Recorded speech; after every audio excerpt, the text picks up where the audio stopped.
चल हो जा शुरू। केसरिया से मन जोगी हुआ रे, दिल झूमे देखो पतवारा हुआ रे, दिल झूमे देखो पतवारा हुआ रे। हर पल मनाओ केसरी त्योहार। विमल, बोलो जुबान Kesari. Viewers, the big story, the NEET scam has become India's #1 talking point right now. And what we see, viewers, is that the NEET scam has opened up a can of worms. Was there unfairness in the examination? And not just that, we are seeing the Supreme Court will be hearing 3 petitions pertaining to the scam.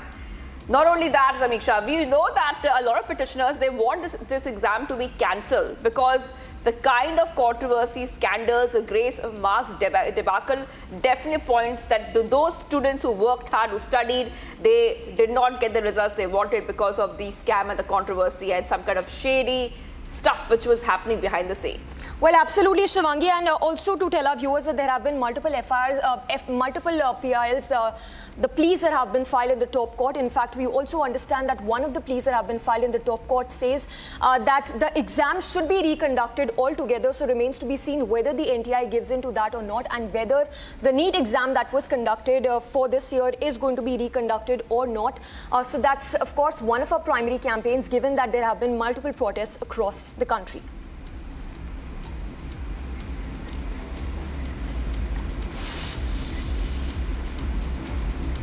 All right, let's go straight across to my colleague Riyanka is joining us live. Riyanka, this is a very big story we are tracking. If you could take our viewers through what we can expect today. 3 petitions will be heard today. Many of the petitioners, many of them want the exam to be cancelled. And if you could take our viewers through what these petitioners are saying and what action do they expect in this NEET story, big debacle, grace marks, and of course, students are also protesting on the streets simultaneously. Right, see, the entire NEET scenario has now become really chaotic, with several PILs and petitions filed in the Supreme Court as well as in the Delhi High Court. On the other hand, today in the Supreme Court, there will be hearing on 3 PILs that have been filed that allege that there have been irregularities in the NEET UG examination results. Now, these are firstly paper leak allegations, secondly grace marks that have been given to nearly 1,500 students, and also several allegations regarding discrepancies in the OMR sheets. So on that note, there will be hearing into 3 PILs today. One will be of Alak Pandey, who is the chief executive of the EdTech firm. He is in fact alleging that there has been grace marks that have been given to the students, and he urges the court to form a committee under the court's supervision to take note in the entire matter. On the other hand, in fact, yesterday, when I was there at Jantar Mantar tracking the protests, the students there as well, they were also moving from the protest site, a few of them to the court, filing more petitions, more PILs to urge the court to, give re-NEET or to entirely cancel the exam results and conduct the NEET exams once again. In fact, let's get you all the details in terms of the protest. Today again, at around 10 a.m., the students are once again coming at Jantar Mantar. They are hitting the streets and they will be protesting and calling for re-NEET. Remember, they are raising hashtag re-NEET. That is what we saw in the slogans that were raised yesterday. In fact, we also spoke to the students who want at this point in time the court to step in, which is why several PILs have been filed. So we are going to witness several dramatic developments that will take place today. On the other hand, NTA has been cornered. The NTA is not even responding to the questions that have been asked by Republic. They are, of course, not even coming out and speaking to the media because they know that at this point in time, the pressure is building on the NTA. On the other hand, the Supreme Court has, of course, refused to put a stay on the counselling and said that, it has in fact issued notice to the NT and the centre in terms of giving a response on the answers of the students, on the answers of the irregularities. So several such developments will be taking place. We'll get you all the details through the course of the day. to that, there is a growing clamor that the exams should be reconducted. In fact, the Supreme Court has even sought a reply from the NTA seeking to know whether it's viable to hold the exams again or not. Take us once again through the demands of these hundreds and thousands of students whose fate hangs in balance and they've been left in the lurch. Not just the students, but their parents have also come in hitting the streets. There are students from across the nation who are still unable to come out, fearing, that there will be action on them, which is why they're unable to protest. But the ones who have already hit the streets, they are in fact demanding that there needs to be cancellation of the results and there needs to be a conduction of the exams once again. They're alleging that grace marks have been given to students who have scored above a 600 mark, and grace marks such as plus 90, plus 94. These are the numbers that have been given. In fact, they have also said that the OMR sheets, there were discrepancies and irregularities in the OMR sheets as well during the exam. And also, several centers now are under the scrutiny because of the entire mess that has taken place. Also, the students and the parents are worried as to where their future is going. And also, how the nation is also concerned about the fact that at this position where there is a paper leak, B, grace marking, what kind of medical students or medical professionals is the country going to get in the near future, which is why the Supreme Court has also raised its fears on that note and has issued a notice to the NTA and sent it to response. And this hearing will be taking place on the 8th of July, where the NTA has to file its response to the Supreme Court regarding the paper leak, regarding the irregularities in the OMR sheets, regarding the grace marks that have been given. So there the students constantly calling for justice, constantly calling for their rights of re-NEET examinations.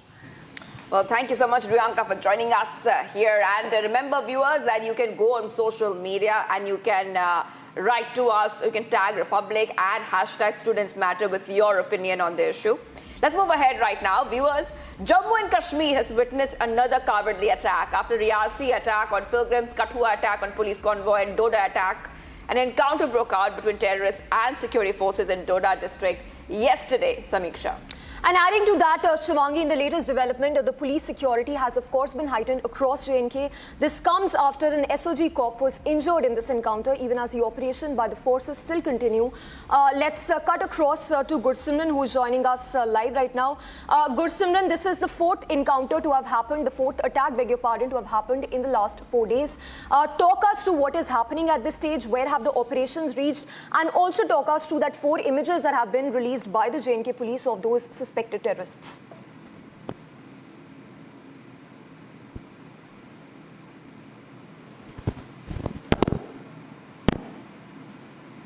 I hope I'm audible now. And now coming to the incidents that have unfolded in the last 4 days, there have been 4 attacks that have been reported. On the 9th of June, it was on the Yatris of the Riyasi. 9th of June, it was on the Yatris of the Riyasi in Shiv Khodi that 9 pilgrims were killed and 43 others were injured. On 11th, 2 terror attacks have taken place. First was in Kathua, though it was thwarted by the Jammu and Kashmir police. 1 CRPF personnel attained martyrdom, but 2 terrorists of Lashkar-e-Toiba, they were killed, and huge cache of arms and ammunition was recovered. The third attack was in the Doda's Chhatrgala area, that is the border of the Kathua district to the Doda. There an attempt was made to target the army camp, though 6 army jawans and 1 security force, the Jammu and Kashmir police personnel was injured, but the terrorists were pushed back by the security forces, and since then the operations were underway. This is an extended operation that was launched from the east, that is 5 kilometers from the Himachal border, yesterday in the Gando, and during the encounter, 1 Jammu and Kashmir police constable Fareed Ahmed, got injured. He was critical at prima facie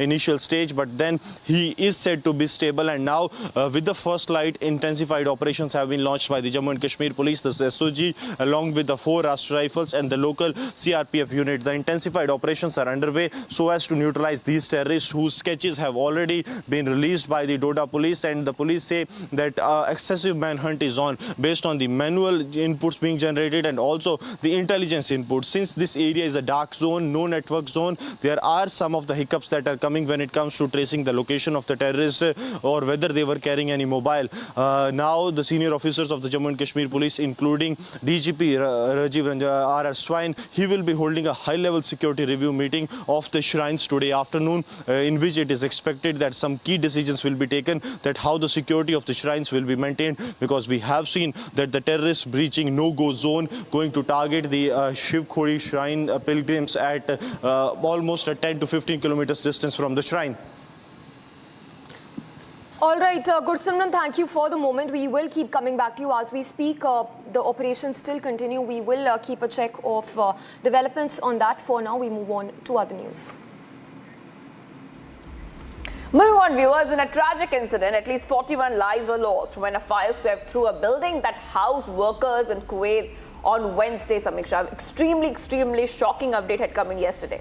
Well, absolutely. Very, very unfortunate news that came in from Kuwait. To add to that, Shivangi, we understand that of the 41 Indians who have lost their lives, 5 Indians hail from Kerala. Also details coming in that Union Minister Kirti Vardhan has already left for Kuwait to take stock and assess the situation on the ground.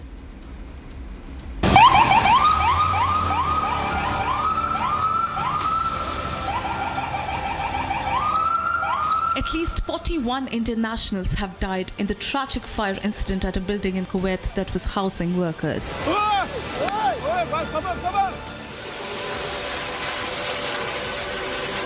According to the officials, the fire started in the kitchen in the 6-story building in Mangaf area in the early hours.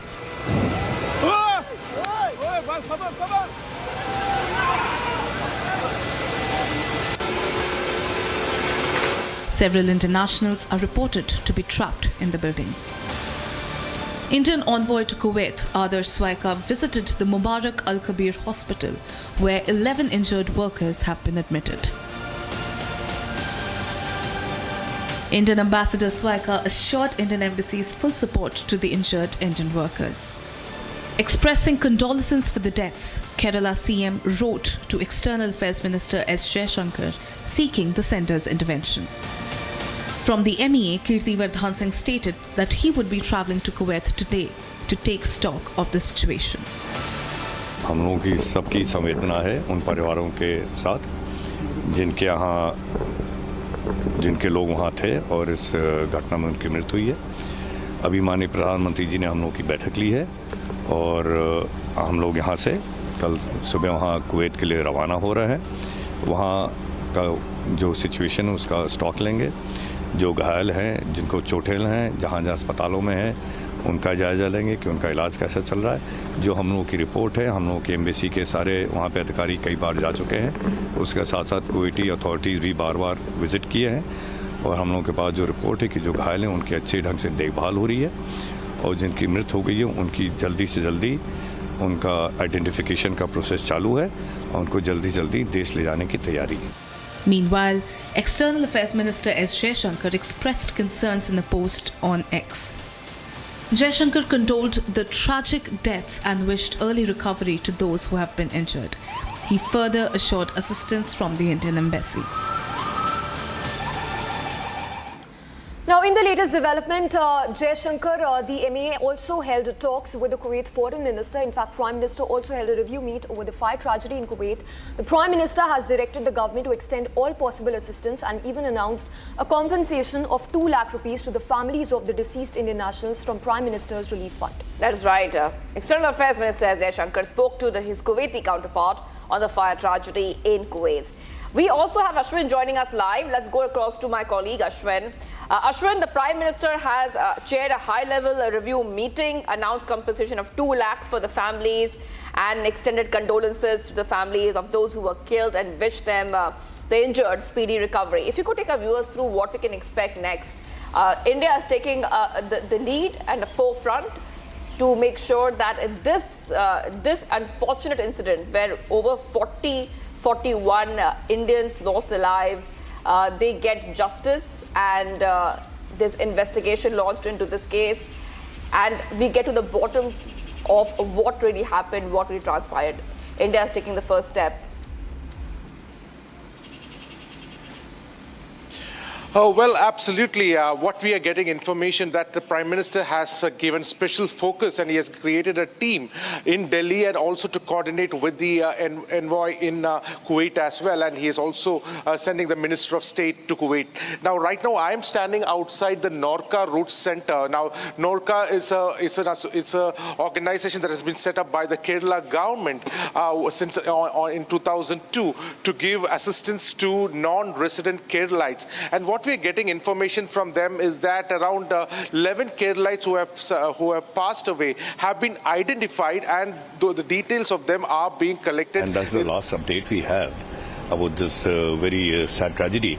And the rest of the situation will be cleared the moment we reach there. What would be the plan of repatriation which you are going for, sir? What would be the plan of action in that? See, the situation is that the victims are mostly burn victims, and some of the bodies have been charred beyond recognition. So a DNA test is underway to identify the victims, and Air Force plane is on the ready, and as soon as the bodies are identified, their kin will be informed, and our Air Force plane will bring the bodies back. Last update, of course, what is the casualty rate numbers according to as per the government? The latest figures that we had last night, the casualty figures are around 48, 49, out of which 42 or 43 are believed to be our countrymen Indians.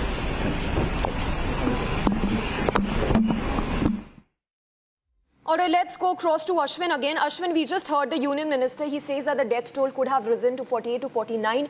Of these, 42 to 43 are believed to be Indians. Run us through the information that is known so far as to how many of these Indians hail from Kerala.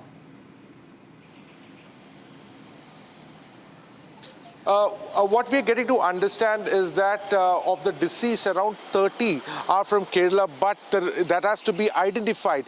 Now, of those who have been identified, it is confirmed that 11 of the deceased Keralites have been identified. I'm right now standing outside the Norca Roots. Now, this is a body that has been set up by the state government to give assistance to the non-resident Keralites, and they have set up a 24-hour hotline over here to give all kind of assistance, even to bring back the bodies and all the details, assistance that can be given to the families and the kin of the victims of this tragic disaster as well. What we also getting to understand is that around 80 people are being treated in the various hospitals in Kuwait as well. And there is the prosecution the Kuwait prosecution is also taking up this case very seriously, and what the investigation in this matter is also started. The identified bodies will be sent back as soon as possible, is what the Kuwaiti authorities have promised to various associations. We're getting another information is not just Keralites, there are Indians from other states as well. Although the particular labor camp belongs to a Keralite-run business, large number of people are from Kerala. There are people from other states also, but because of the difficulty in identifying these bodies, because of the 45 bodies were taken out from within the building itself, so it was very difficult for the authorities to get the fingerprints of some of them, and though identification can only be done through forensics and some of the roster sheets that are there with the company to match if there is anybody missing. So all these processes are going on. It's been just over 12 hours since the tragedy has occurred, and the Kuwaiti authorities are in full swing, and all assistance are being provided. Of course, the Prime Minister has set up his team, a diligent team, to ensure that all kind of support is given, and the ex gratia of 2 lakhs has also been announced by the Prime Minister. Back to you.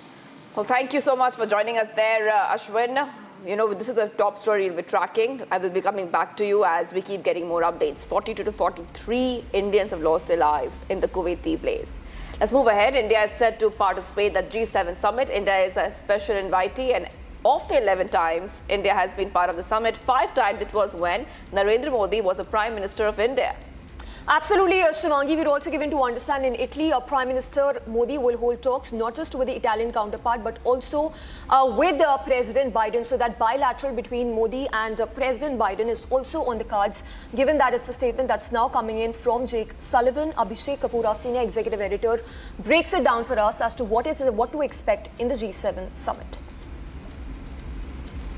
Prime Minister is off to Italy today for his first foreign trip.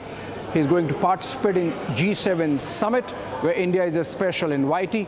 In fact, of the 11 times that India has been invited, 5 times it's been when Narendra Modi has been the Prime Minister. So in a way gives you an idea of the kind of increased level of engagement and the importance that India gets now on G7 table. Now, it's an informal grouping, does not have a formal secretariat, but then these 7 nations, United States, Canada, United Kingdom, France, Germany, Italy and Japan account for just 10% of the world population and 45% of the global GDP. In a sense, it gives you an idea of the kind of iniquitous world we live in, but then G7's overall overarching influence that they had over world affairs has been coming down, essentially because of the change dynamics on the geo-economic front, with China's rise over the last 2 decades and India's rise over the last decade or so. Still, G7 remains an important grouping, an influencer group, so to say, on world affairs, and hence India being on that high table is a matter of consequence. Also, this is happening at a time when we are passing through, geopolitically speaking, through a phase of increased global tensions. Ongoing war in Europe, in fact, has seen escalation, not just war of words, but physical effort on both the sides to escalate it between Russia and Ukraine. NATO doubling down on its military support to Ukraine, and Russia hitting back with increased number of missile attacks even in Kiev, and that's the situation which can escalate even further. So amid those tensions, this G7 meeting is taking place in Apulia along the Mediterranean coast of Italy, and also there is ongoing war in the Middle East, with Israel and Hamas still continuing their military engagement. And then, of course, in the case of South China Sea, it's always sort of fraying of nerves with the Chinese belligerence and its consequences felt by most of the neighbors. India being at that high table, essentially with the West, helps India in the sense that we get to hear what's going on in their mind, and we get to influence the global agenda, be it climate change, be it Indo-Pacific, be it, of course, whatever is happening in Europe, and, of course, the global economic situation also. Remember, G7, in fact, began as an economic grouping, and since then has widened its scope into other affairs, including, of course, geostrategic ones. But what is important is that India is there, and so far as takeaways for India, first up, I would say that Prime Minister going there after his 3rd straight victory buttresses India's strength and resilience as a democracy, also because of the fact that despite an echo chamber that sort of created an impression that Modi might hijack elections, he has come back with a little reduced majority, so that in fact buttresses India's claims to being a very strong, deep-rooted democracy. Apart from that, there are going to be bilaterals. The fact that Italy is the host, and Italy is an important partner of India in Europe. In fact, Italy is part of the India-Middle East Europe economic corridor and happens to be our 4th largest trade partner in Europe, means that bilateral would be important. Prime Minister, of course, perhaps for the last time at that level be engaging with many leaders, because remember, there has been in the recent aftermath of European Union elections a surge of the conservative right in much of Europe, and many nations are going to see elections, even midterm polls. There's the election that has been announced in the United Kingdom, midterm election snap poll being already announced in France, and similar situation we are looking at in Germany. So in that case, Prime Minister would be, and of course, United States has elections later this year, so this would be an important engagement. Last but not the least, Prime Minister would be meeting Pope Francis, and when Prime Minister was campaigning in Kerala, he mentioned about his earlier 2021 meeting with Pope in Pathanamthitta while campaigning. So it would be interesting whether Prime Minister mentions to Pope that he was part of his stump speeches in the general elections. So overall, a very important visit, first one for Prime Minister in his third term, and that happens to be G7 summit in Italy. Now we move to our international segment, A World This Morning, and we get to all the top stories. The end of the ongoing Israel-Hamas war does not seem in sight. In the latest development, viewers, 6 Palestinians were killed in the raids conducted by the Israeli Defense Forces in West Bank. Yes, and we have a statement also coming in, Shivangi, from Antony Blinken, who says that the ceasefire proposal that's been put forth before the Hamas group has been denied by the Hamas. In fact, the US Secretary of State mentions that the Hamas in turn has put forth some unreasonable demands. Let's take a look at this detailed report. Thousands of Palestinians participated in the funeral procession of 6 civilians who died during the raid carried out by the Israeli forces in Kafradan village in West Bank's Jenin.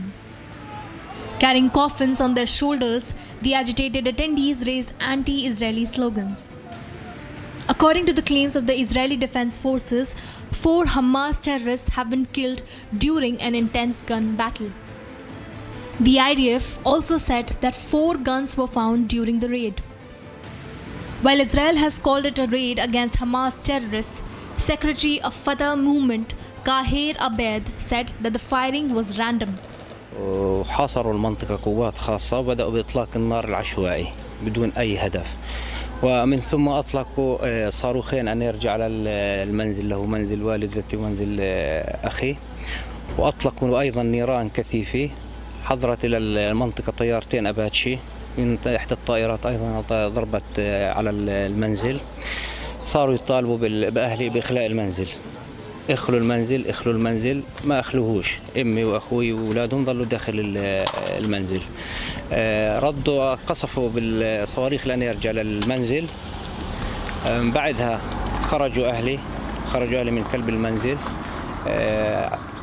قاموا حطوا عبوات في قلب المنزل متفجرات، فجروا المنزل من الداخل. Abed further added that the goal of the Israeli armed forces was not to arrest but to kill the people.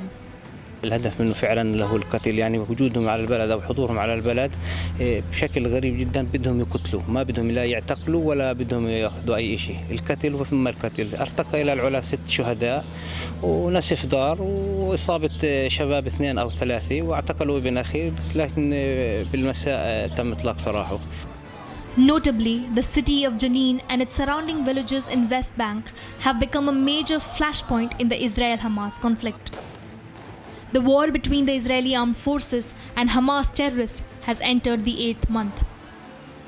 With no respite for civilians, the clamor and frustration for a humanitarian ceasefire continues to grow louder across the globe.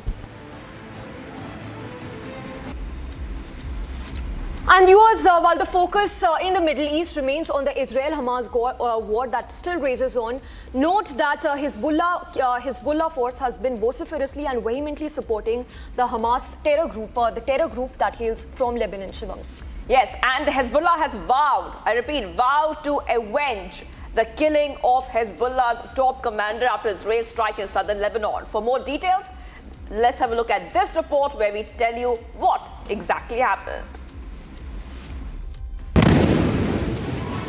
Amid the ongoing war between Israel and Hamas, standoff also continues between Israeli armed forces and Hezbollah terrorists in southern Lebanon. The Israeli army released a video claiming that it struck a launcher in southern Lebanon after the Lebanese side launched dozens of missiles in northern Israel. Israel's retaliatory strikes resulted in the killing of Hezbollah commander Talib Sami Abdullah, sending shockwaves across Lebanon. Abdullah's coffin was brought in southern Beirut, where a ceremony was organized and was attended by hundreds of Hezbollah supporters. After facing a major blow from the Israeli Defense Forces, Hezbollah has vowed to avenge the killing of Talib Sami Abdullah with intense retaliation against Israel.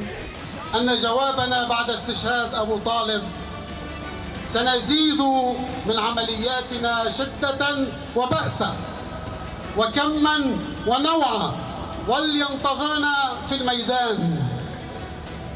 سيرى هذا العدو من هم أخوة وأبناء أبي طالب. The member of the Lebanese parliament, Hassan Ezzuddin, said that Lebanon's resistance will respond Israeli army with double the force.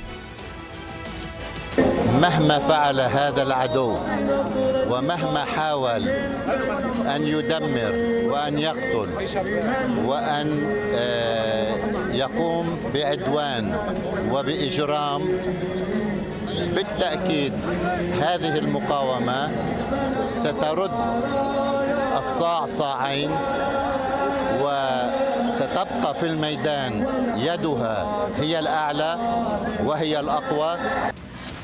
The tensions erupted between Israel and Lebanon amid Israel's military campaign against Hamas in the Gaza Strip. Iran-affiliated Lebanese terror group stepped up its attack on Israel in solidarity with Hamas and Palestinians bearing the brunt of Israel's armed offensives. In the Israel-Lebanon standoff, the Israeli drone strikes have killed hundreds of Hezbollah terrorists since October 8 last year. Since then, more than 400 people have been killed in Lebanon, most of them Hezbollah terrorists. The dead also include over 70 civilians. While on the Israeli side, at least 15 soldiers and 10 civilians have been killed so far. And with the Middle East war raging on, the demand for ceasefire is only growing. Qatari Prime Minister has emphasized Qatar's role as a neutral mediator in Gaza. The minister, however, clarified the nation's stance as non-political. Absolutely. Alongside US Secretary Antony Blinken, Al-Thani also highlighted efforts for ceasefire despite the challenges still remain. Note that other than US, all Middle East countries have been pushing for ceasefire between Israel and Hamas. Qatar Prime Minister and Foreign Minister Sheikh Mohammed bin Abdul Rahman Al Thani announced Qatar's role as a mediator in the Gaza Strip. This is an issue that we've been struggling with for a very long time, is how to ensure that we bridge the gap between those two fundamental differences between what Hamas wants as a permanent ceasefire and what Israel wants as a hostage release and maybe a plan to continue the war. I think what we have achieved in this structure is the best way to bridge those gaps. The minister clarified the country's stance on striving for peace without endorsing any side. Our interest as a country is to see peace and stability in the region. It doesn't mean that we are endorsing one party over another. Our policy is very clear in supporting the Palestinian people and their rights, but at the end of the day, we are a state, we are not a political party. US Secretary of State Antony Blinken acknowledged that while some of the Hamas's proposed changes to the ceasefire deal were feasible, others were not. We look and continue to look very carefully at international humanitarian law, at laws of armed conflict, human rights, and we have a number of our own processes within the U.S. administration, including within my own department, to assess whether Israel or any other combatant in any other conflict is adhering to those. And as you know, we put out a report a few weeks ago that went through in some detail a number of incidents that have been raised, both in terms of the loss of life and killing of people, as well as the provision of humanitarian assistance. It's a very well-documented report, and we continue to do the work to make our own assessments. Standing alongside US Secretary of State Antony Blinken, Al Thani emphasized Qatar's commitment to supporting the Palestinian people and their rights while maintaining the stance of a sovereign state. It has been a very long process. It's frustrating a lot of times, and we have seen, the behavior from both parties, different occasions, been counterproductive to the efforts. Right now, we are respecting our role as mediator. We are trying our best not to consider ourselves as party of that conflict. What we are aiming for is one specific goal: is to end the war and to end the suffering of the people in Gaza, to get the hostages back, and then we think about the day after. That will remain our main focus. We are not going to give up on that mission as long as we see a role that we can play and we can contribute to save more lives. 8 months of relentless conflict has ravaged Gaza, claiming tens of thousands of lives and leaving many Israelis in captivity. And moving on to news from Germany, where the defense minister has recently unveiled his plans of a new legislation. This in order to boost military recruitment. He cited changing threat levels, rather the rising threat levels, and Russia's actions in Ukraine as primary driving factors for this new legislation. Shivangi. That's right, Samiksha. The proposed bill aims to send letters to 400,000 men turning 18 seeking their willingness to serve in the armed forces. Stay with us with Republic while we go ahead, build the facts together. And here is a full report on this story.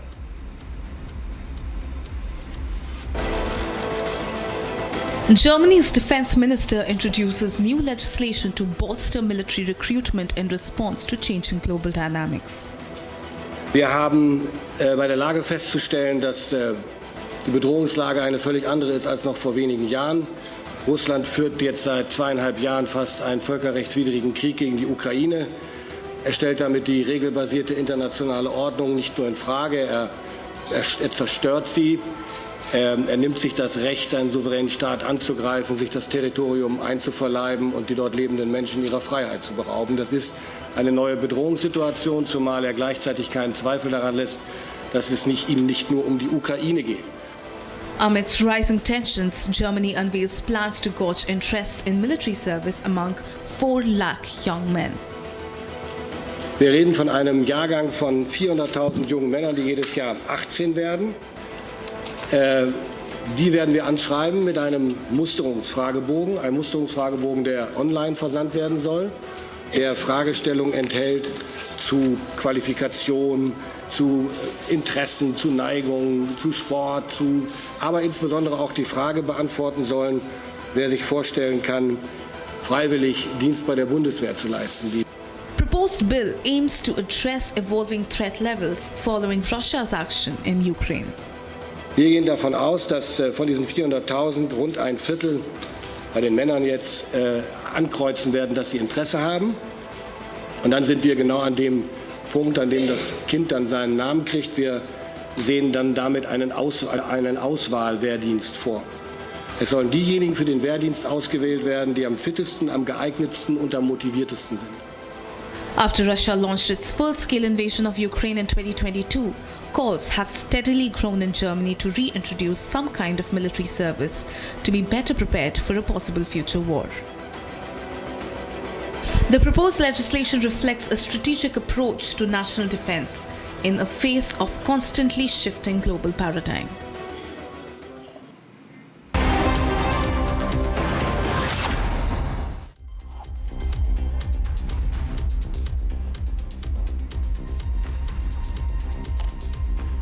Welcome back. Let's get started with our business segment. In a positive turn of events, India's retail inflation for the month of May has moderated to a 12-month low of 4.75% from 4.83% earlier.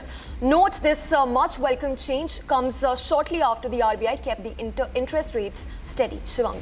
The unexpected dip in inflation brings good news for the economy, which also saw impressive GDP growth rates. Here's a full story on this big business development.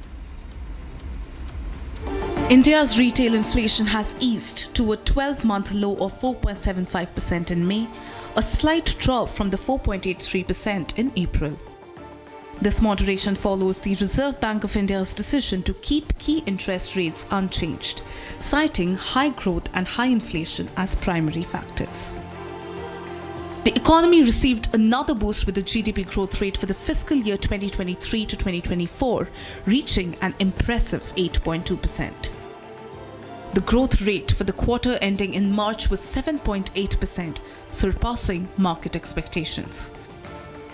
The moderation in inflation is attributed mainly to a decline in core inflation and fuel prices.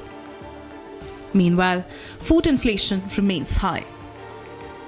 This seasonal rise in food prices, particularly in vegetables, is expected to continue into June. Core CPI inflation, which excludes food and fuel, dropped to 3.3% in May, offering some comfort to policymakers. Experts expect the RBI to maintain its current monetary policy stance due to strong economic growth and global uncertainties. Experts project that inflation will average 4.8% for fiscal year 24 to 25. If food inflation moderates, a potential RBI policy rate cut could be on the horizon later in the fiscal year. As the economy navigates these dynamics, the recent data brings a mix of relief and caution. While lower inflation and robust GDP growth are positive signs, ongoing vigilance on food prices and global market trends will be essential.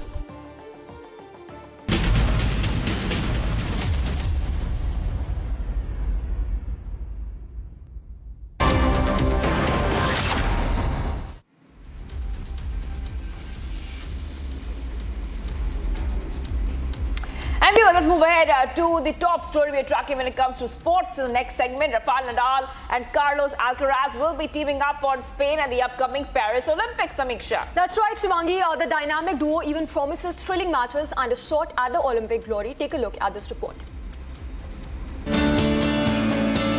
All eyes are on this collaboration of these two tennis stars, Rafael Nadal and Carlos Alcaraz. They will team up to represent Spain in the doubles at the Paris Olympics. This news comes just days after the 21-year-old Alcaraz claimed his first French Open title, earning his third Grand Slam trophy. Nadal, on the other hand, has won the French Open a record 14 times. The 38-year-old Nadal, who will also play singles, already owns Olympic gold medals in singles 2008 and doubles in 2016 with Marc Lopez to go alongside his 22nd Grand Slam titles. Nadal is now eager for one last Olympic campaign. This is likely to be his final year on the tour. Fans got a preview of their partnership earlier this year when they played each other in the Netflix Slam in Las Vegas. With the Paris Olympics on the horizon, Spain hopes for this formidable pairing to bring home gold. Let's move on to more sports stories then, as Germany is all set to host Euro 2024 in their curtain raiser against Scotland, Shivangi. That is right. We are seeing that the dynamic duo promises a very thrilling match and a shot at the Olympic glory. Here's a full report as we get to the top updates that are coming in. Germany is all set to host Euro 2024 in their curtain raiser against Scotland at Bayern Munich's Allianz Arena. As they prepare for the upcoming match, Germany's coach Julian Nagelsmann has called up Borussia Dortmund midfielder Emre Can to replace Bayern Munich's Alexander Pavlovic, who is reportedly missing the European Championship due to illness. Meanwhile, the Netherlands are engaged in rigorous training sessions at their base camp in Wolfsburg. The 1988 European champions will face Poland in their opening Group D match on Sunday in Netherlands, Hamburg. Following that, they will compete against the world runner-up France and conclude their group stage matches against Austria. Albania, coached by former Arsenal defender Silvinho, underwent training in quaint German village of Kamen to prepare for their inaugural match against Italy, scheduled for Saturday. Albania finds itself in a tough Group B, which includes Spain, Italy and Croatia. Speaking of Spain, they are also preparing for the tournament opener against Croatia in Berlin. Group B has been labelled as the group of death by them as it features reigning European champions Italy, Spain, 2018 World Cup runners-up Croatia and minnows Albania. Three-time European champions Spain are aiming for their first Euro crown since the Golden Generation triumphed in 2012. A special training session was held in Turkey where more than 2,500 fans celebrated the Turkish national team at an open training session held in a small stadium near Hanover. Mostly young supporters cheered on for coach Vincenzo Montella's team with flags and chants.